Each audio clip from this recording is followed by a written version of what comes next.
불쌍한 사람을 도울 것이냐, 불쌍한 사람이 생기지 않는 공동체를 만들 것이냐, 온정적 빵을 나눌 것이냐, 권리의 시민권을 나눌 것이냐. 이 강의는 시민권의 눈으로 나눔을 해석하려는 것입니다.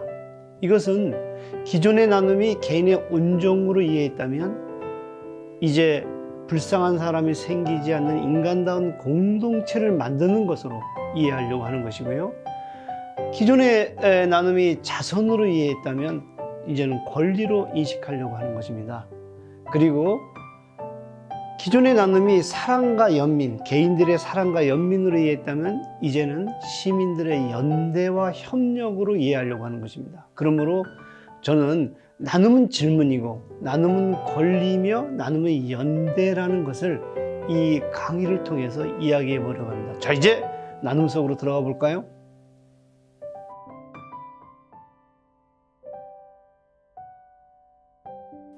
여러분, 우리가 보통 전형적인 나눔의 장면들이 있거든요.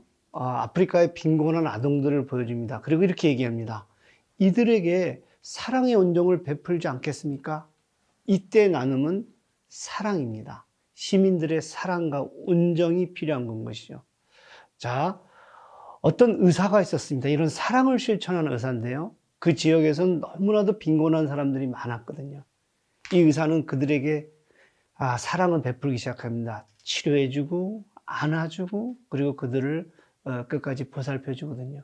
근데 문제가 있어요. 계속 아픈 사람들이 계속 증가한다는 거죠. 이 의사는 고민에 빠집니다. 왜 이럴까? 원인은 빈곤이었거든요. 그리고 그 빈곤은 대단히 구조적인 것을 깨닫는 순간 그 의사는 이제는 빈곤의 원인을 찾는데 그 원인은 부당한 권력이었고 부당한 구조였고 부당한 질서였습니다. 그래서 이 사람은 빈곤이 아니라 빈곤의 구조와 권력을 치료하자. 자, 이제 혁명으로. 이 사람이 누군지 아세요? 이분이 바로 체 게베라였고요.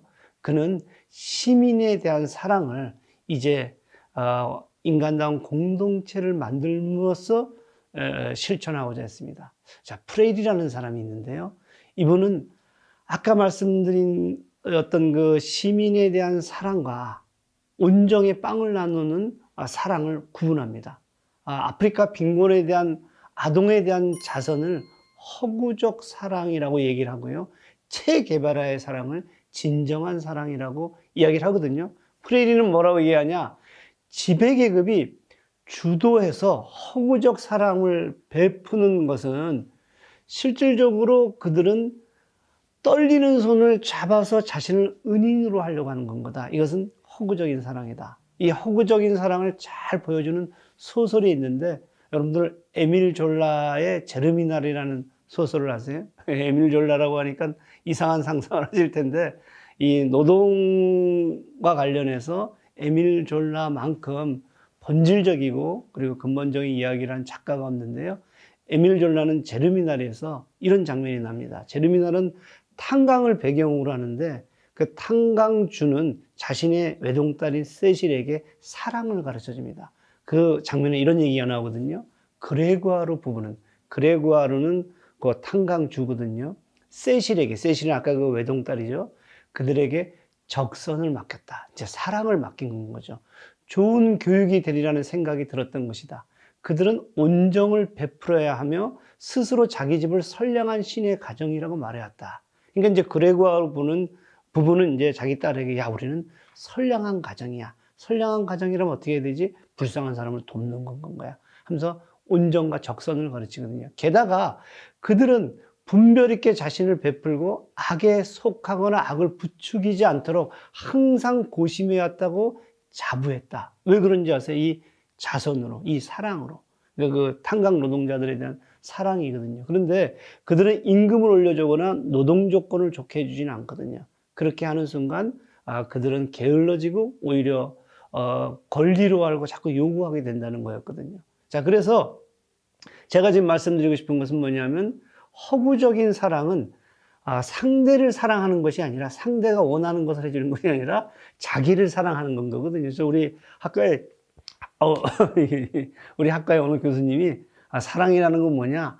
내가 해주고 싶은 것을 해주는 것은 사랑이 아니고 상대가 원하는 것을 해주는 것이 사랑이다. 이렇게 얘기를 했는데 사실 자선이라는 것은 어찌 보면 그들을 위하는 것 같지만 실질적으로는 이 지배계급의 사랑은 자신을 위하는 것, 그리고 자신의 명성과 자신의 어떤 그 온정적인 모습을 가지려고 하는 것이 아니겠느냐. 이런 건 거거든요. 프레이리는 그러면서 이 허구적 사랑의 하나의 어떤 역할들은 뭐냐? 이런 부당한 구조를 영속화하려고 한다. 이렇게 얘기를 하거든요. 프레이리는 페다고지에서 이렇게 얘기를 하거든요. 억압자는 자신의 권력을 강화하기 위해 허구적 관용의 형태를 취한다. 허구적 사랑의 형태를 취한다. 억압자는 불의를 지속해야 이런 관용을 베풀 수 있다. 부당한 질서는 이런 관용의 자양분이다. 부당한 질서가 지속돼야지만이 그들은 관용을 베풀 수가 있거든요. 흥미로운 장면들이 있는데요. 그것은 어떤 것이냐면, 영국이 대제국을 거느렸잖아요. 그리고 그들의 왕실을 지금까지 유지하거든요. 왜 그런지 아세요? 노동자들이, 민중들이 저항할 때마다 너희들이 원한 것이 이거였지 하고 그때마다 자선, 관용을 베풀었다는 건 거거든요. 이걸 가지고 어떤 정치학자가 패시브 리볼루션, 일종의 그 수동혁명이다. 혁명을 막기 위한 하나의 어떤 장치다. 허구적 관용이 그런 건 거고요.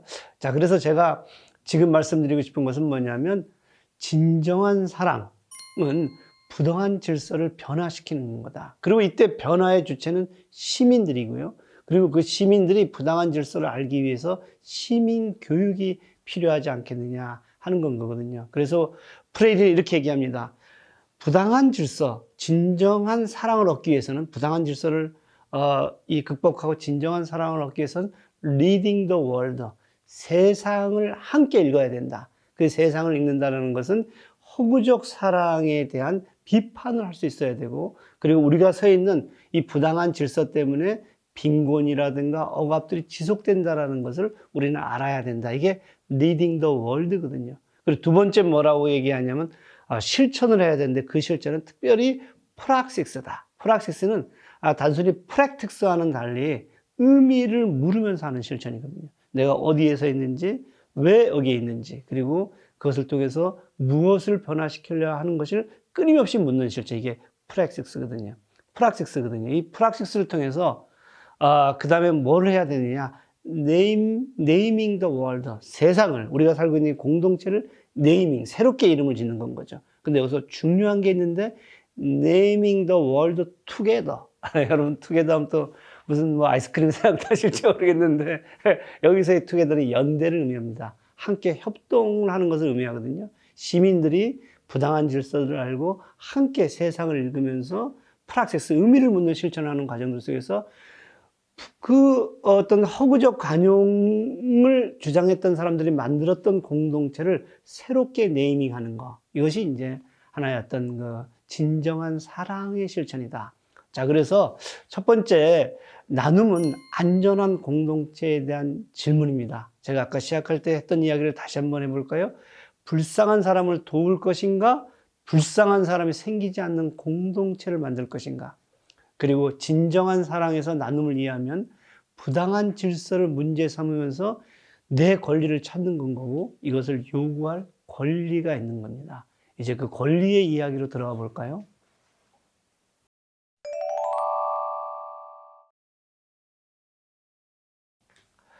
자, 여러분 저기 그림 보이시죠? 저 그림은 렘브란트라는 화가가 이제 그린 그림인데요.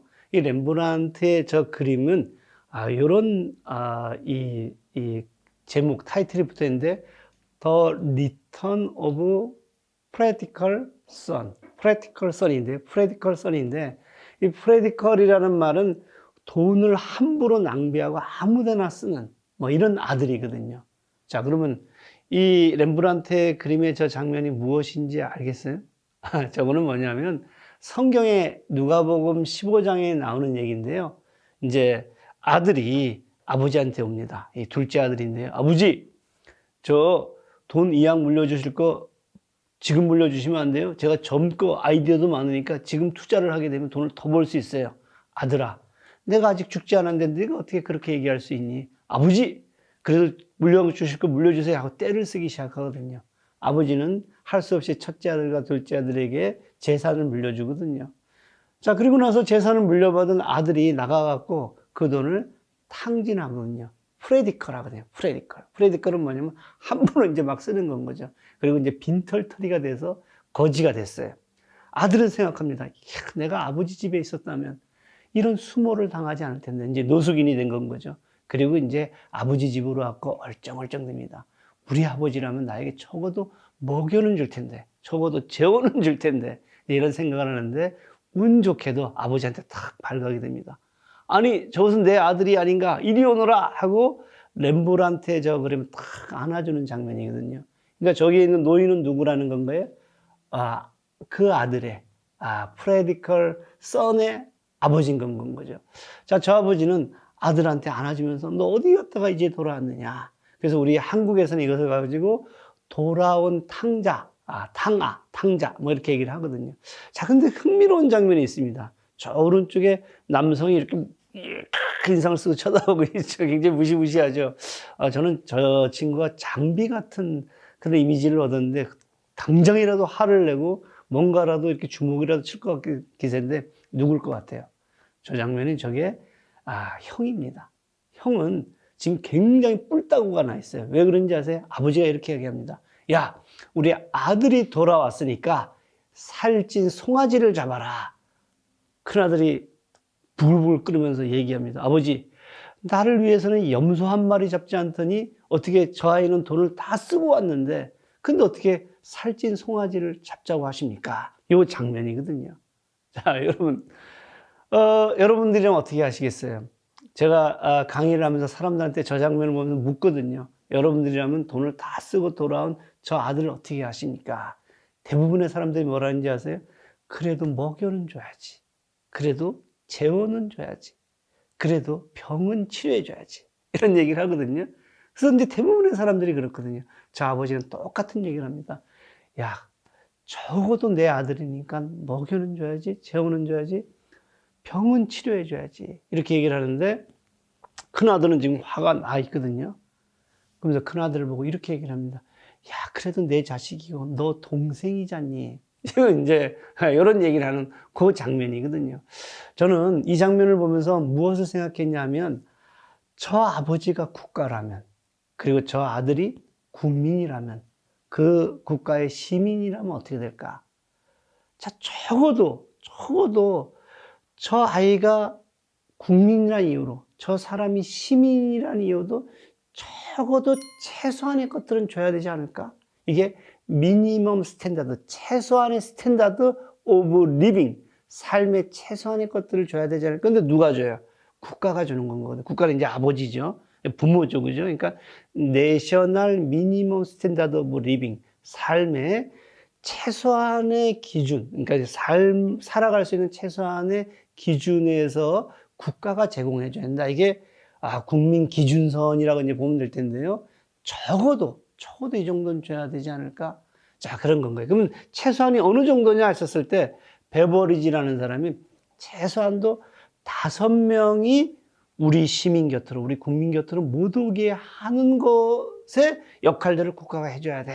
하고 이제 베버리지가 1942년도에 제안한 게 있거든요. 첫 번째 원트예요.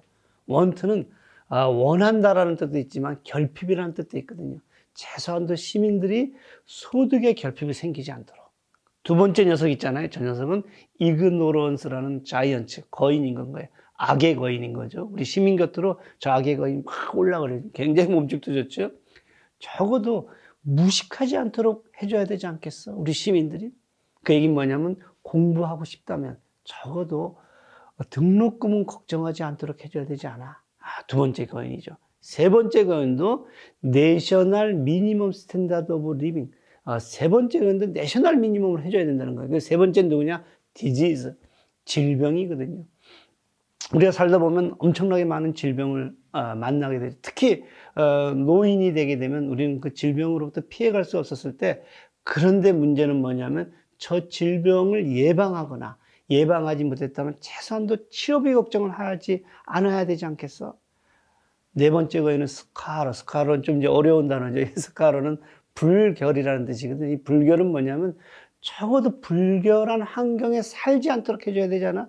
저 스카라는 놈이 내 시민을 공격하지 않도록 해줘야지 하는 이야기들을 이제 베버리지는 하게 되고요. 맨 마지막에 거의는 아이들레스 나태거든요. 왜 나태하죠? 직장이 없어서. 내가 일을 하려고 하더라도 일자리가 없었을 때 집에서 빈둥댈 수밖에 없거든요. 그래서 적어도 시민들이 일할 공간, 일할 자리들은 만들어줘야지 않냐. 이게 완전 고용이거든요. 자, 베버리지는 이렇게 5명의 거인을 베버리라. 그래갖고 이제 베버리지 이렇게 이제 베버리지 리포트인데요. 베버리지는 이런 이야기를 했다는 건 거예요. 자, 그러면 아까 얘기한 대로 국가는 시민에게, 국민에게 최소한 5명의 거인들이 오지 않도록 하는 거. 이게 렘브란트의 돌아온 탕자의 아버지거든요. 그 아버지는, 그 부모는 최소한도 결핍, 무지, 질병, 불결, 나태로부터 우리의 시민들이 최소한도 인간적인 삶을 하는데 방해가 되지 않도록 저 친구들을 막아줘야 된다. 이렇게 얘기를 했거든요. 자, 이 정도가 되게 되면, 사실은 어떤 거냐 하면 저는,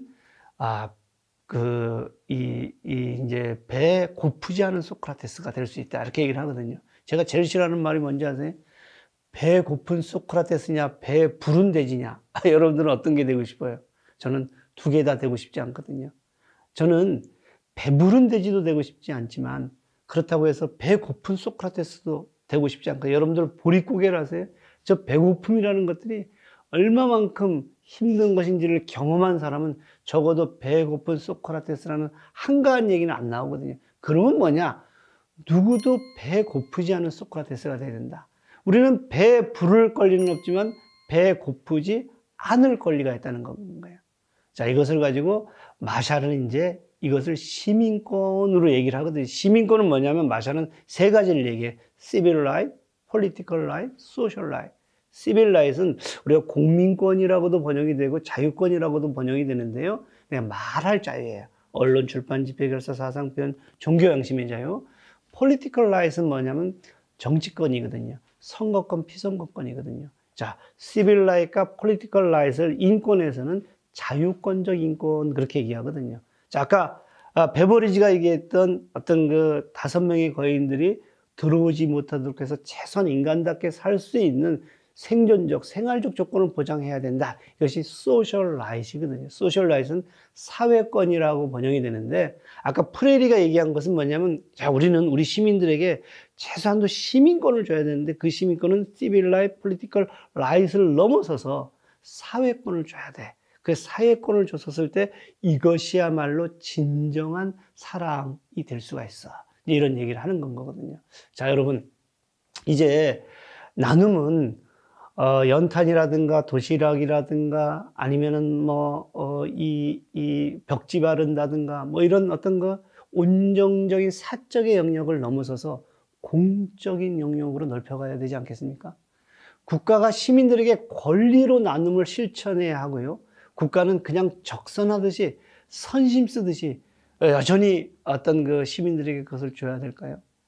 제가 오늘 말씀드리고 싶은 것은 뭐냐면, 이제 국가는 최소한도 안전한 공동체, 그리고 그것을 소셜 라이트까지, 사회권까지 하나의 권리로서 줘야 되지 않겠느냐. 그래서 저는 시민들은 이제 우리가 받아야 될 것들은 선별을 통해 갖고 그때그때 일용할 양식인 하나의 어떤 빵을 얻는 것을 넘어서서 우리가 나눔으로 서로에게 나누어야 될 것들은 하나의 어떤 그 안전한 공동체, 그리고 누구나 인간답게 살 수 있는 시민권을 권리로서 받아야 되지 않겠느냐. 이렇게 이제 말씀드리고 싶거든요. 자, 그런데 문제가 있습니다. 그럼 국가가 그렇게 할 수 있느냐 없느냐 이런 얘기예요. 근데 국가는 어떤 거냐면, 국가는 하늘로부터 뚝 떨어져가지고 우리를 이렇게 쳐다보는 존재가 아니거든요. 우리의 관계가, 세력의 관계가 국가를 만들거든요. 그래서 법제섭이라는 사람은 국가라는 것은 세력 관계가 응축된 것에 불과하다. 그렇기 때문에 이 국가라는 것은 사회권을 권리로 인식하는 세력이 힘이 크면 클수록 그 국가는 하나의 권리로서 시민권을 나눠주려고 하거든요. 자, 그렇다면 그러한 세력들이 커지는 거, 그러면 어떻게 해야지만이 그 국가가 하나의 사회권을 권리로, 시민권을 권리로 나누어 가질 수 있을까요? 저는 그것은 생각의 연대, 사람의 연대, 자원의 연대, 연대가 있었을 때 가능하다라고 생각하는데, 자, 그럼 여러분 또 고대는 어디 갔어요? 이런 얘기를 하는데, 지금 굉장히 중요한 얘기를 하는데 그따위 농담은 하지 않았으면 좋겠습니다. 자, 그럼 이제 연대 얘기를 한번 들어가 볼게요.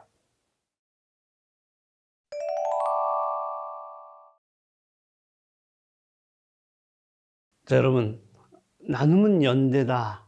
저는 이 연대를 세 가지 차원에서 이야기해 보려고 하거든요. 생각의 연대. 자, 여러분, 자본주의가 등장하고 나서요, 한 300년 동안, 서구의 역사 300년 동안 사람들은 어떻게 생각했느냐? 가난은 운명이거나 가난은 개인의 책임이다. 이렇게 생각을 했거든요. 자, 그런데 부스와 라운트리라는 사람이 이제 사회조사를 시작하거든요. 사회조사를 시작하면서 이 사람들은 어떻게 생각했냐면 저들의 가난은 저들의 게으름 때문일 거다. 저들의 가난은 저들이 노력하지 않아서 그럴 것이다. 이렇게 생각을 했거든요. 이 양반들이 저쪽의 요크 지방과 영국의 중부죠. 그 다음에 런던의 빈민들을 조사하면서 깨닫게 됩니다. 아, 나는 그동안에 개인의 책임인 줄 알았는데 저임금 때문이구나. 장애라든가 노인이라든가 이런 어떤 어쩔 수 없는 상황 때문이구나. 그리고 계절적인 실업이라든가 끊임없는 어떤 그 다양한 국가의 정책 때문이구나. 이 사람들이 그걸 깨닫기 시작하거든요. 이때부터 사람들은 의문을 갖기 시작합니다. 가난은 개인의 책임이 아닐 수도 있네. 그리고 개인의 책임이 아니라는 기반하에서 이 소수파 보고서, 베아트리체 웹이라는 사람이 소수파 보고서를 내고요. 아까 말씀드렸던 베버리지가 베버리지 리포트를 내거든요. 자, 이것을 보면서 이들은 어떠냐면 이제는 국가가 최소한의 인간적인 삶을 위한 책임을 져야 된다. 내셔널 미니멈 스탠다드 오브 리빙을 국가는 이제 이 제안하고 실천해야 된다. 이런 얘기를 하거든요. 자, 그런데 지금 현재까지는 누구냐면 부스와 라운트리, 그 다음에 베아트리체 웹, 그 다음에 이제 베버리지. 이 사람들 전부 다 엘리트들이거든요. 지식인들이거든요. 자, 그런데 문제는 이것이 어떻게 관철이 됐을 것 같아요? 전쟁 기간 중에 시민들은 이 리포트를 읽습니다. 이걸 읽으면서 어떤 생각을 하냐면, 그래, 우리의 불행은 사회적인, 국가적인 하나의 어떤 이 역할의 부재였고, 우리는 권리의 결핍 때문이야. 그러면서 이들은 생각의 연대들을 도서관에서, 펍에서, 방공회에서 토론을 하면서 생각의 연대를 하게 되거든요. 어떤 결과가 벌어졌을 것 같아요? 그 당시에 최고의 영웅은 처칠이었거든요. 전쟁을 승리로 이끌었으니까요. 근데 처칠이 압도적인 표차로 선거에서 지게 됩니다. 왠지 아세요? 사람들의, 시민들의 연대의 힘이거든요. 자, 그러면 이제 제가 말씀드린 대로 연대라는 것은 생각의 연대가 중요하다는 건 거고요. 두 번째, 사람의 연대를 얘기해 보려고 해요. 지금 사람의 연대는 뭐냐면 머릿속에만 있으면 뭐예요? 그것이 구체적으로 조직으로 나타나야 되거든요. 그래서 사람의 연대는 일종의 조직이라고 생각하면 돼요. 자, 어떻게 조직이 만들어졌을 것 같아요? 이 사회권을 향한, 시민권을 향한 하나의 행진들은 사실은 노동자들이 주도를 했거든요. 예전에 자본주의가 등장하면서 제일 처음에 투표권을 누구한테 줬는지 아세요? 세금을 내는 부자들한테 줬거든요. 초기에 투표권, 아까 political right을 가진, 선거권, 피선거권을 가진 인구가 5%밖에 안 되거든요. 소위 부르주아지들이죠. 자, 그런데 노동자들이 그걸 보니까 너무나도 부당한 건 거예요. 자기네들의 불행들을 국가 권력을 바꾸지 않으면, 그리고 자기네들이 어떤 투표권을 갖지 않으면 안 된다라고 해서 나타났던 것이 차티즘 운동이거든요. 근데 이 차티즘 운동을 주도했던 것이 노동운동이라는 거거든요. 노동운동이 주도를 해가지고, 기본적으로 이제 노동자들의 투표권을 갖게 되고요. 그다음에 여성들의 투표권을 갖게 되고, 이제 투표권의 범위를 성인으로 이제 넓히게 되는 건 거죠. 자, 그러던 와중에 이제 전쟁이 터졌고, 그리고 전쟁의 과정들 속에서 그들은 연대의 힘들을 깨닫기 시작하거든요. 그래서 복지국가가 만들어지게 되는데, 복지국가의 원천도 사실은 노동조합의 출신들이 정부 관료로 들어가거든요. 그래서 이제 우리가 알고 있는 그 영국의 의료 체계 있잖아요. 영국의 내셔널 헬스 서비스, 보건 서비스도 사실은 그때의 어떤 것을 담당했던 장관이 배번이라는 사람이거든요. 이 배번이라는 사람은 노조위원장 출신이거든요. 자, 그래서 제가 말씀드리고 싶은 것은 뭐냐면 노동조합이 중요한 역할들을 했다. 그런데 사실은 노동조합만 포커스를 맞춰게 보면 우리가 놓치는 것이 있거든요. 노동조합이 그 역할들을 해나갈 때 복지국가를 유지하기 위해서 시민들의 압도적인 지지가 있었거든요. 아까 말씀드렸지만 베버리지 리포트를 보면서 도처에서 토론했던 시민들이 있고요. 그리고 그 이후에 복지국가를 지지했던 기관들은 학습 동아리거든요. 저는 이것을 가지고 스타디 서클 데모크라시 그런데 학습 동아리 민주주의 이렇게 얘기를 하거든요. 이 학습 동아리 민주주의를 통해 가지고 끊임없이 토론하는 시민들이 이 노동자들의 조직과 함께 하나의 끊임없는 어떤 이 시민권을 자신들의 권리로 가져갔다. 이런 얘기고요. 그 다음에 이제 세 번째 연대를 얘기해야 되죠. 세 번째 연대는 자원의 연대거든요. 한마디로 얘기하면 돈의 연대거든요. 돈을 많이 가진 사람, 돈을 적게 가진 사람, 땅을 많이 가진 사람, 땅을 하나도 안 가진 사람, 그리고 건물을 많이 가진 사람, 건물을 하나도 안 가진 사람. 이들 간의 연대가 이루어져야 돼. 이게 자원의 연대거든요. 자, 복지국가를 만들려고 했었을 때 사실은 누구나 다 부딪히는 질문들이 있거든요. 돈 어디서 나올래? 그때 이제 로이드 조지라는 영국의 수상이 초기에 이제 복지국가를 만들어 갔죠. 이 수상이 얘기를 합니다. 야, 그 돈은 말이야. 자기 집안에서 달걀이 없어졌는지 안 없어졌는지를 모르는 사람한테 그 돈을 가져오는데. 자, 여러분, 제가 이제 강의하다가 묻거든요. 여러분들은 부자입니까? 안 부자입니까? 그럼 어떤 사람이, 나는 아버지야, 내가 아버지고 우리 아들이 있으니까 난 부자네. 이렇게 얘기하는 아주 무서운 답변을 하는데, 사실 부자입니까? 아닙니까? 했었을 때 그 기준은 뭔지 아세요? 그 기준은 뭐냐면, 내가 한 달에 돈을 얼마나 버는지 모르는 사람이 부자라는 거예요. 하도 벌어가지고. 자, 여러분들은 압니까? 모릅니까? 제가 지금 말씀드리고 싶은 것은 뭐냐면, 사실은 그런 사람들한테 돈을 가져와야지만이 이것이 가능하다. 이렇게 얘기를 하거든요. 그래서 이제 제가 지금 말씀드리는 돈의 연대라는 것, 자원의 연대라는 것은 소득 이전을 얘기하거든요. 자, 유럽하고 서유럽, 복지국가가 발달한 서유럽하고 한국하고 세전소득의 격차를 보게 되면 세전소득이라는 건 뭐냐면 세금을 거두기 전에 이 소득인 거죠. 우리가 훨씬 더 서유럽보다 더 격차가 적거든요. 근데 세후 소득, 세금을 떼고 나서 보게 되면 저 친구들의 격차가 확 줄어들거든요. 그 얘기는 뭐냐면 세금이라는 것을 통해 갖고 소득 이전의 정치가 일상화되어 있다는 건 거거든요. 자, 그래서 제가 말씀드리고 싶은 것은 뭐냐면 복지국가가 되려면 아까 얘기한 대로도 시민권으로 나눔을 실현하려면 뭐가 돼야 돼요? 돈의 연대, 자원의 연대가 있어야 된다. 이런 얘기거든요. 그럼 자원의 연대를 어떻게 하는 것이 자원의 연대일까 했을 때 에스핑 앤더슨이라는 학자는 이렇게 얘기를 합니다. 그것은 탈상품화와 계층화라는 것을 보면 알 수가 있어. 탈상품화는 뭐냐면 디커머디피케이션. 커머디피케이션은 상품화거든요. D라는 것은 뭐예요? 상품으로부터 이탈시키는 정도를 보라는 건 거예요. 아까 제가 베버리지 할 때 몇 사람이 어떻게 돼요? 이 제거하려고 했죠, 국가가. 교육. 우리가 교육비를 대학교까지 안 받는 건 거예요. 그럼 나는 교육을 가서 사야 되는데 사지 않죠. 그러니까 탈상품화된 거예요. 상품으로부터 이탈한 건 거죠.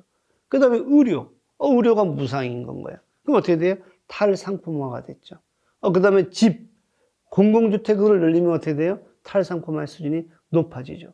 그러니까 이제 어떻게 되냐면 그 국가가 시민들이 사회권으로, 시민권으로 나눔을 실현했는지 정도를 보려면 우리가 시장에 나가서 필수제를 사지 않는 정도를 보면 알 수가 있다. 이게 탈상품화, 디커머디피케이션이다. 자, 그런데 디커머디피케이션이 일어나게 되면 어떤 현상이 벌어져요? 시민들 간의 격차가 부자와 빈자들의 격차가 줄어들겠죠. 왜냐하면 최소한 내셔널 미니멈 스탠다드 오브 리빙, 삶의 최소한의 것들을 의료라든가 교육이라든가 주택이라든가 아니면 소득이라든가 이런 걸 보장해 주니까 최소한의 한도가 이렇게 높아지는 건 거죠. 그러면 이 사람들한테 소득을 이전시키기가 또 낮아지겠죠.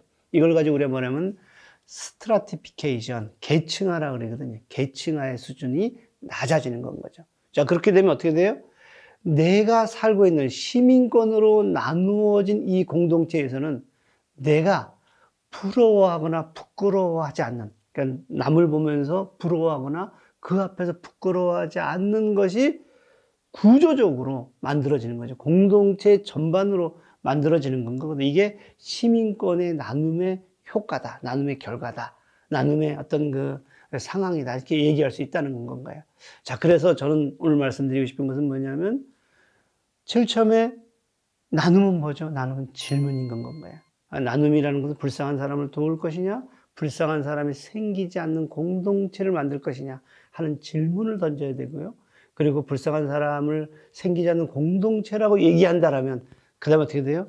내가 권리로서 사회권, 최소한도 베버리지 리포트가 얘기했던 5명의 교인, 그런 이제 점점 그 범위들이 넓혀가지고 새로운 사회적 위험이 나타나면서 돌봄에 대해서 돌봄을 공격하는 나쁜 거인도 이제 우리는 국가가 일정 정도 역할을 해줘야 된다. 그래서 이제 권리의 영역을 계속 넓혀가지고, 그러다 보면 생태의 문제들도 우리에게선 하나의 권리로서 요구하게 되고요. 그래서 이제 권리는 그렇게 가는 건 거죠. 그래서 나눔은 질문이고, 그리고 나눔은 권리를 아는 건 거죠. 근데 그 권리가 실현되려면 어떻게 해야 돼요?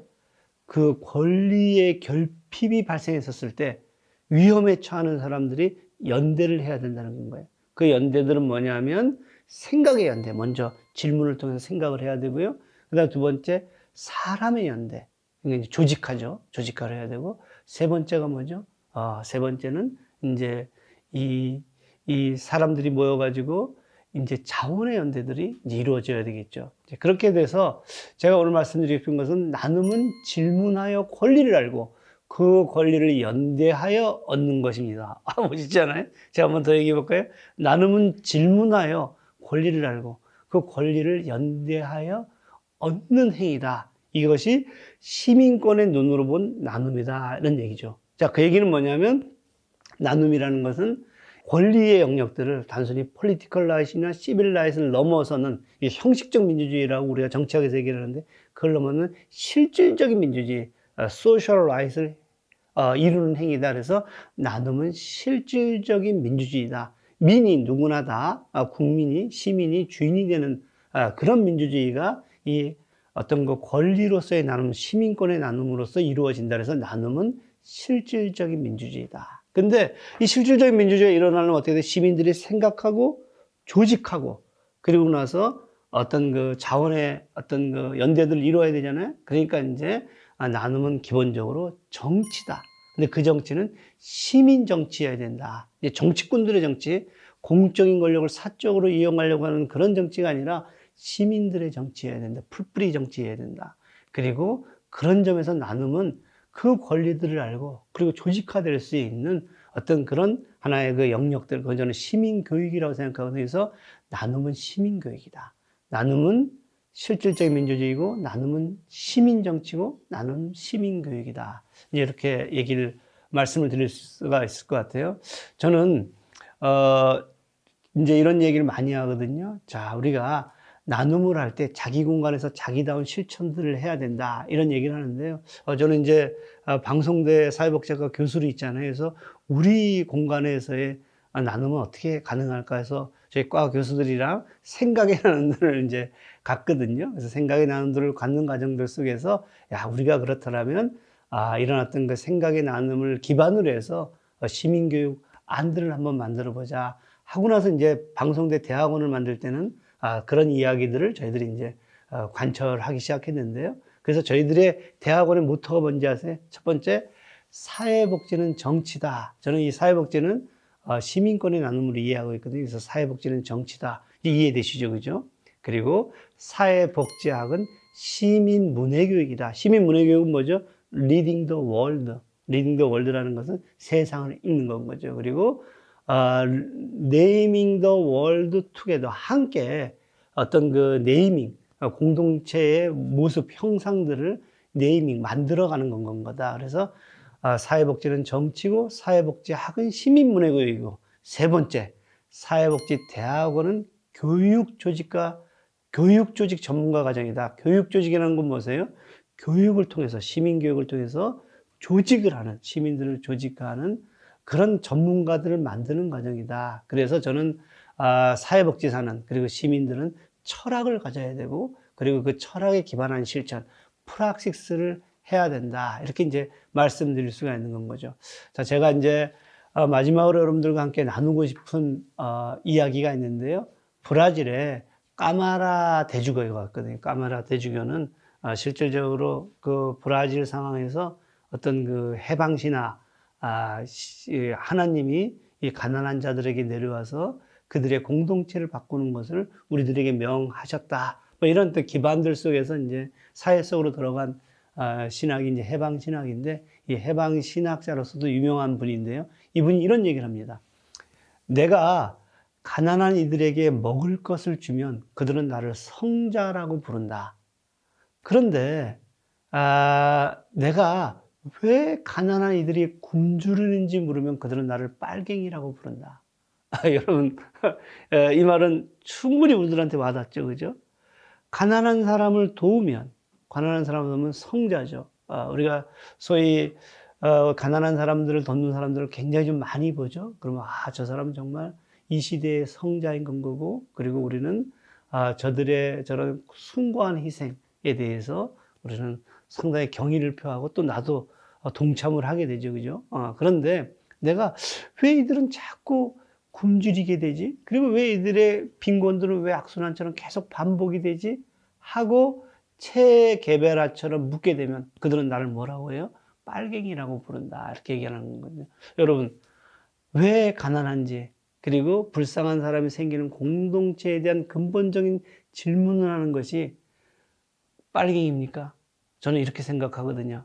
그것을 빨갱이라고 얘기하는 사람들, 빨갱이라고 얘기함으로써 이 부당한 질서를 유지하려고 하는 사람들의 그 사람들을 우리는 봐야 된다. 이런 얘기거든요. 그 얘기는 뭐냐면 그들과 그런 세상을 만든 사람과 그리고 그런 세상으로 인해서 이득을 보는 그리고 그런 세상을 영속화시키고 있는 그런 부당한 질서의 기익자들을 봐야 된다.